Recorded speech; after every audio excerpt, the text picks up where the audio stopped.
India.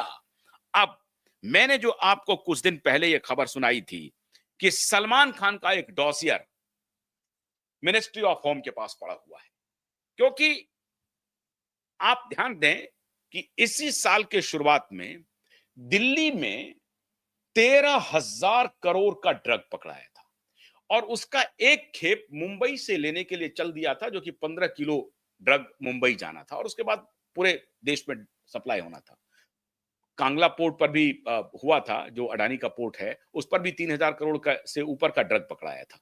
लेकिन वो drug कहां गया, उसकी बड़ी आलोचना भी हुई अडानी जी की कि कैसे वो आ रहा है, कैसे हो रहा है। लेकिन अब ड्रग पेडलर तो भाई कहीं भी पहुंच जाएंगे, उसमें अडानी क्या कर सकते हैं। खैर, लेकिन ये जो ड्रग की सप्लाई चल रही थी पूरे देश में, उसमें मुंबई के बॉलीवुड के बारे में सरकार के पास बहुत ही अंदरूनी रिपोर्ट है, जिस रिपोर्ट पर हम लोगों ने, जिसको आधार बना करके जो शुरुआत में हम लोगों ने इन्वेस्टिगेशन शुरू किया कि आखिर आदित्य ठाकरे का नाम क्यों आ रहा है, डिनो मौर्या का, आदित्य ठाकरे का, अरबाज खान का, सूरज पंचोली का, सलमान खान का, उनके जो शेरा हैं बॉडीगार्ड उनका, इन लोगों का क्या आपस में रिश्ता है।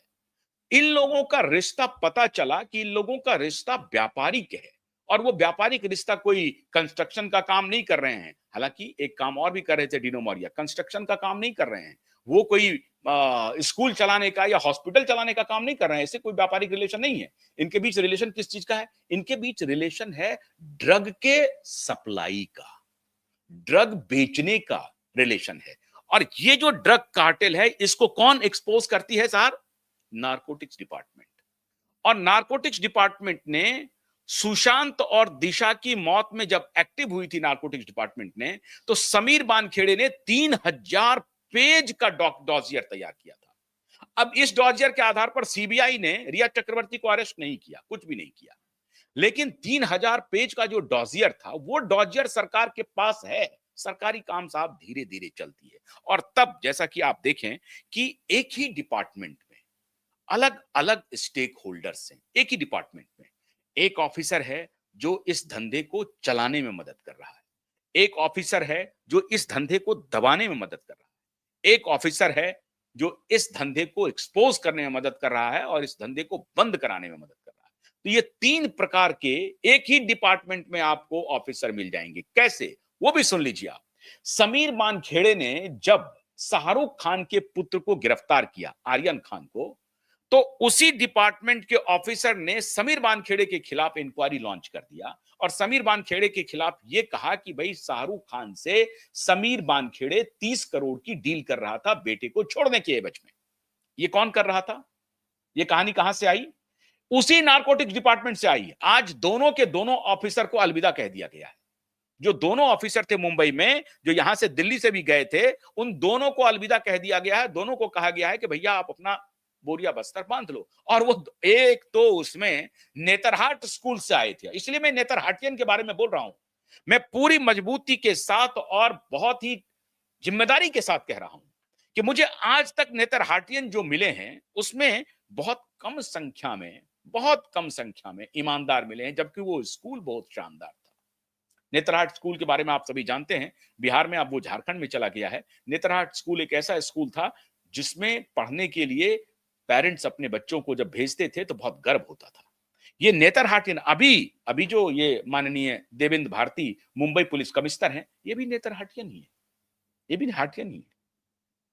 और इसके पहले जो राकेश अस्थाना थे, सीबीआई के प्रमुख राकेश अस्थाना साहब, जो इसमें बहुत बड़ी भूमिका निभा रहे थे, वो भी नेतरहाटियन है। खैर, तो ये कहानी ये है साहब कि नारकोटिक्स डिपार्टमेंट के अंदर ही काम बहुत आसान नहीं है मित्रों। आपको लग रहा होगा कि नहीं नहीं, आप एक सुबह उठे और अमित शाह ने ऐसा बजा दिया और सबको पकड़ लिया और बोल, अरे अमित शाह कुछ भी नहीं कर सकते हैं। अमित शाह की स्थिति कुछ भी करने के लायक नहीं। हाँ, अमित शाह को जहां अभी घेरना है वो मैं घेरूंगा, वो मैं बताऊंगा आपको कहां घेरना है अभी दूसरे शो में। लेकिन अमित शाह इस मामले में सिर्फ ये कह सकते हैं कि इनको पकड़ो, इनको पकड़ो। लेकिन पकड़ने वाला इंसान है वही चोर बैठा हुआ है। जिनको पकड़ना है वो तो दबाने में लगा हुआ है, वो तो अपराधियों को बचाने में लगा हुआ है। एक हजारों लाखों करोड़ का पैरेलल ये इकोनॉमी ड्रग का और ह्यूमन ट्रैफिकिंग का चल रहा है मित्रों। और उसमें अब नया खेल शुरू हो गया है, ये डार्क वेब का, ये टेक्नोलॉजी का। टेक्नोलॉजी दो तरह से काम कर रही है। डार्क वेब जो चलाने वाला ऑपरेटर है वो पैसा कमा रहा है, और डार्क वेब क्या है, वो वाकई में डार्क है, पूरी दुनिया से अलग है, दुनिया वाले उसको देख नहीं पाते हैं। तो डार्क वेब के माध्यम से वो ह्यूमन ट्रैफिकिंग का व्यापार करते हैं, ड्रग का व्यापार करते हैं। समझ रहे हैं बात को?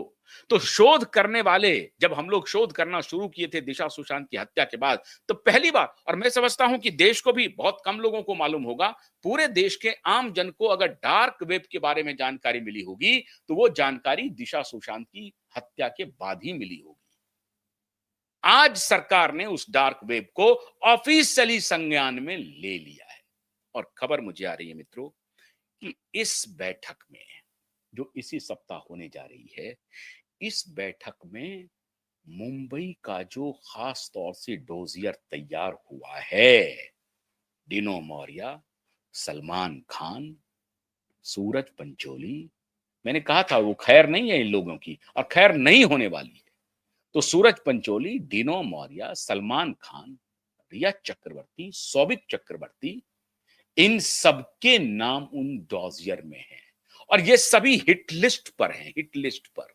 ये सभी, ये डार्क वेब के खिलाड़ी हैं, ह्यूमन ट्रैफिकिंग के खिलाड़ी हैं, ड्रग के खिलाड़ी हैं, ड्रग का